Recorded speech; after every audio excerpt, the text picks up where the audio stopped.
You're the Spiderling. Crime-fighting spider. You're Spider-Boy? Howdy, Screen Ranters! Welcome back. In today's marvelous video, we're going to take a gander at when actors have improvised in Marvel films. And we're not just looking at the MCU. Time to branch out into the larger world of Marvel for the off-the-cuff comments, surprising dramatic moments, and you know we're gonna include some Deadpool in here. You lucky bunch. So before there's any more rambling, let's get started. Since the first Avengers film's success, we've found out some interesting knowledge from behind the scenes of the film. It turns out that the famous end credit scene of our heroes eating shawarma happened due to an improvised line, and it all stems from Robert Downey Jr. You ever tried shawarma?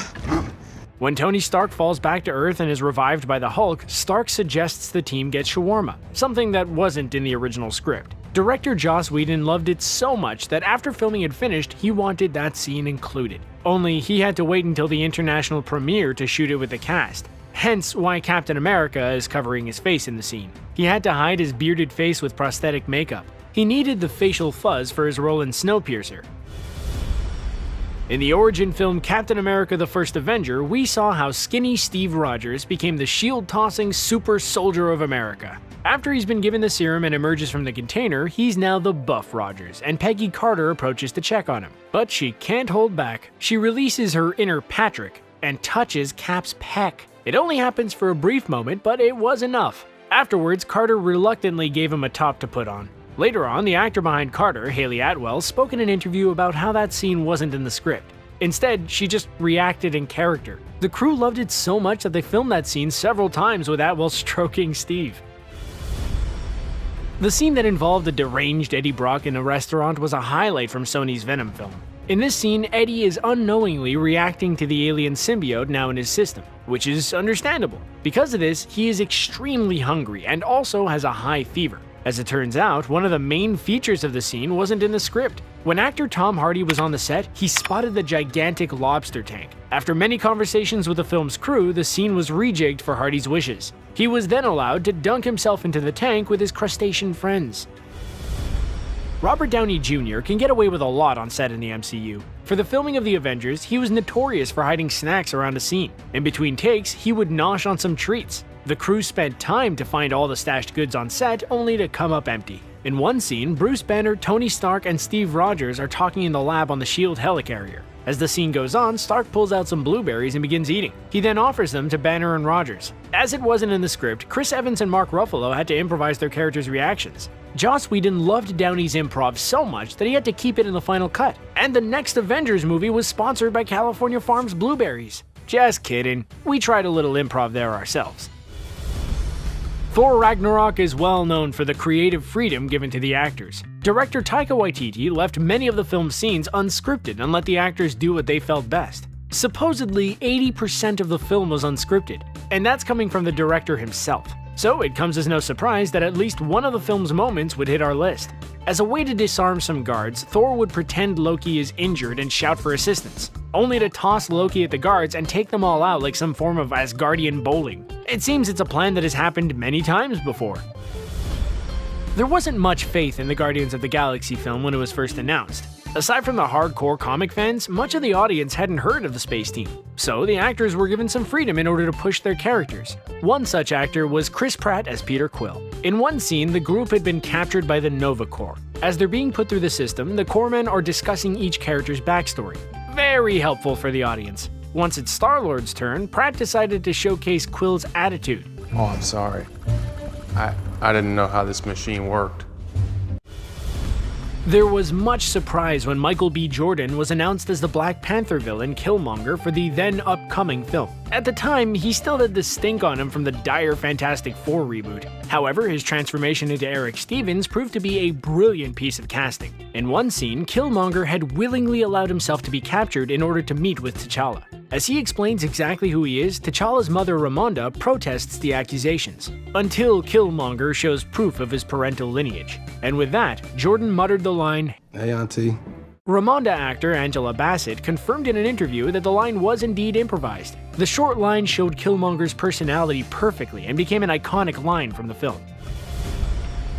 Hawkeye and Quicksilver had a love-hate relationship in Avengers Age of Ultron. Mostly hate to begin with, however Pietro would turn that hate upside down with his sacrifice when saving both Hawkeye and a child. Prior to that, a small scene took place where Quicksilver picks up the Scarlet Witch and speeds off with her, all while stating "keep up, old man" to Clint. Jeremy Renner decided to improvise Hawkeye's reaction to this. Clint aimed his arrow in the direction Quicksilver had whizzed off to. He then talks to himself about how no one would know. He even comes up with a cover story by saying the last I saw him and Ultron was sitting on him. Of course, this was acted with comedy. Otherwise, that may have been a very dark moment for the MCU.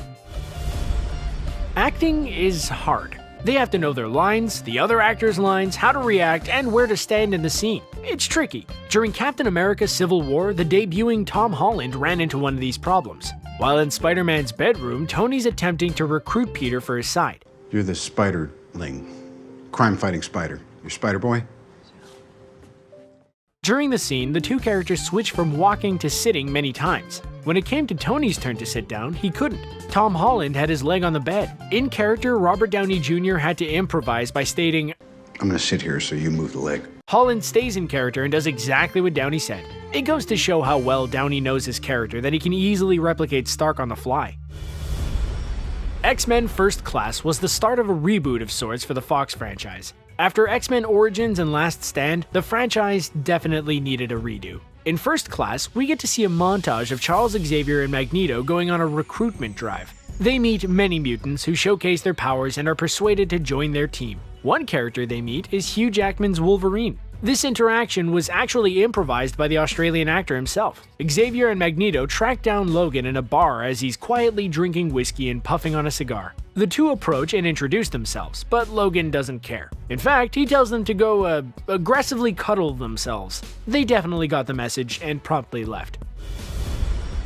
What's a great way to show a culture clash? How about showing a character doing something that's considered normal to them in front of people that find that action unusual? Well, that's exactly the idea that Chris Hemsworth had in a scene from 2011's Thor. As Thor is in a cafe with Jane Foster and Darcy Lewis, he's enjoying his drink so much that he chucks the cup onto the ground. Another! Thor meant this as a compliment, bless him. However, Hemsworth was the only actor that knew this was going to happen. He felt it would encapsulate Thor's brash Asgardian behavior in front of the humans. The sorcerers in Doctor Strange seem to live a sheltered life. Sure, they know a lot of spells, but their pop music education is lacking. When Stephen Strange, a former surgeon, joins the magical elite, he brings with him some pop culture knowledge. When he's attempting to get some books on astral projection, he bumps into Wong, who is the keeper of the magical library. Wong tells Stephen that he's not ready to learn from these books. Since Wong has only one name, Stephen retorts with, Try me, Beyonce. This line was actually added in by Benedict Cumberbatch. Later on, when Steven steals the books, Wong is shown listening to Single Ladies by Beyonce, probably as research. Did you know that the meme-tastic "Why is Gamora" line is actually improvised? Did we just blow your mind? Well, for those that don't know what we're ranting about, we'll explain. In Avengers Infinity War, Peter Quill arrives and says, "Where is Gamora?" A confused Tony Stark responds with, "Yeah, I'll do you one better. Who's Gamora?"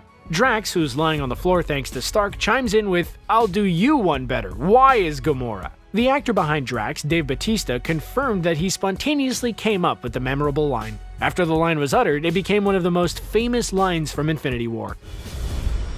Mark Ruffalo isn't well known for his improvisational skills. He's mostly known for being a spoiler time bomb. However, the actor has shown his ad-libbed skills in the impro-heavy Thor Ragnarok. But prior to the 2017 film, Ruffalo would test the improvisational waters in 2012's Avengers film. During Bruce Banner's debut, Black Widow tracks down the reclusive scientist in an empty house. Natasha attempts to recruit Banner and the Hulk to tackle the Loki problem. During the scene, Banner would say, "Well, I don't every time get what I want."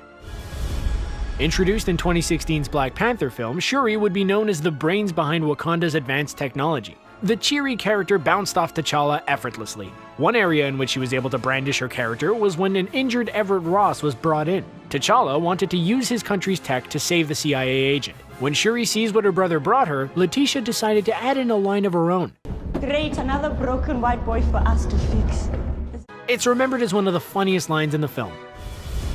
So as Tony Stark is dropping off Peter Parker in a limo, they discuss doing Avengers stuff again in the future. Tony leans over Peter, so Peter hugs him, only for Tony to say, "That's not a hug, I'm just grabbing the door for you. We're not there yet."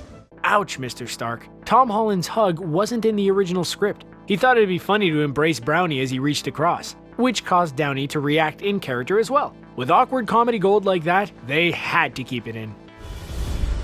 There were low expectations by the audience when Ant-Man was released, but the cast and crew of the film knocked it right out of the park. Ant-Man makes it onto our list not due to a particular moment. Instead, it comes from scenes involving Scott Lang, his ex Maggie, and her fiancé Jim Paxton. The actors in the film improvised all the awkward family dynamics involving them.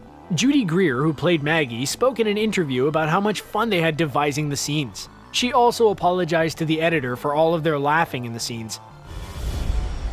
Tobey Maguire was the first to play Spider-Man on the big screen during 2002. In a scene where Peter's trying out his powers, he tries out his new organic spider shooters. Fun fact, the comics did a whole complicated story to mirror the film's web shooters. He's turned into a giant spider, perishes, then bursts out of the spider body as a human again but with new powers.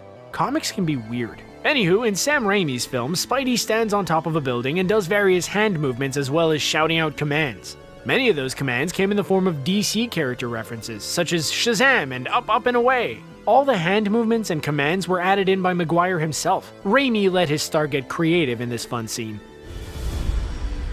Shakespearean legendary thespian Kenneth Branagh directed the first Thor film in 2011. In the early part of the film, Thor gathers a small team and goes against his father and king's wishes to attack the Frost Giants, only for Odin to turn up and save their bacon. Afterwards, Odin verbally lays into Thor and his arrogant ways. Branagh allowed Anthony Hopkins to put his own take on the character of Odin. Hopkins improvised the speech that Odin gives as he banishes Thor. Even the animalistic growl at Loki was popped in by Hopkins. The scene was powerful and showed Hopkins' immense acting abilities.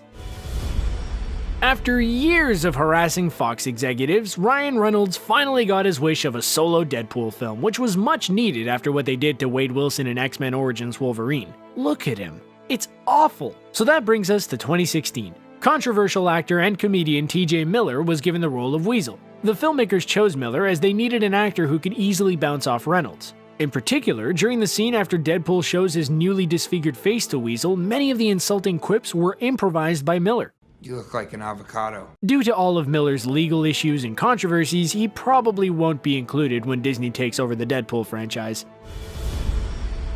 When the Iron Man film was announced, most people shrugged in confusion about why they'd want to watch a movie about a robot. Yep, that's exactly what they thought. Jon Favreau, the director of the film, and Robert Downey Jr. immediately changed the audience's apathy. It would start the launch of the MCU. Otherwise, where would we be at Screen Rant without the MCU? Near the end of the film, as Tony is doing a press conference, we would hear the immortal line, I am Iron Man. a line that would also signal the end of Tony in the Marvel Universe during Endgame. You might be intrigued to know that it was actually an impromptu line by Downey in Iron Man. James Gunn's 2014 Guardians of the Galaxy film was a critical and financial success. Like we mentioned earlier, the Guardians weren't well known at the time, something which the Guardian cast and crew had to poke fun at. As Peter Quill is stealing the orb, the then unknown Power Stone, he's apprehended by Korath and friends. As things are getting tense, Quill says that they might know him by another name, Star-Lord. only to be greeted by a "Who?" Quill is obviously very disappointed that his alias doesn't actually have the reputation he thought it did.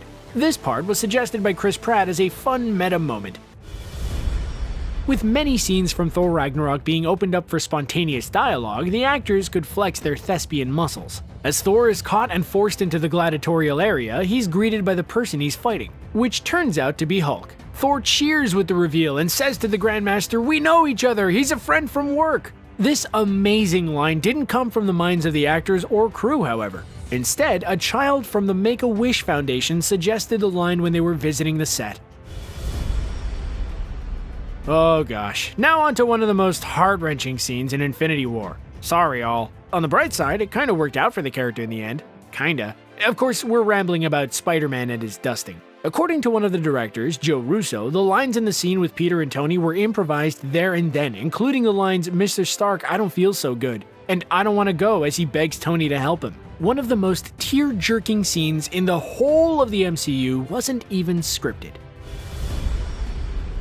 Now we finish off with the latest spontaneous acting moment in the MCU from Avengers Endgame. As Iron Man returns to Earth, his life has been turned upside down. As he was recovering, a question from Captain America and Thanos caused Tony to snap. He verbally laid into Cap and finishes off by calling the super soldier a liar. The last part was added in by Robert Downey Jr. In order to amp the passion of the scene and Tony's anger, Downey chose to add in one small word. It was enough to sum up his character at that point. Also, Downey would tailor the famous "I love you 3000" line after experiences with his kids. Downey was on an improvising role in his last MCU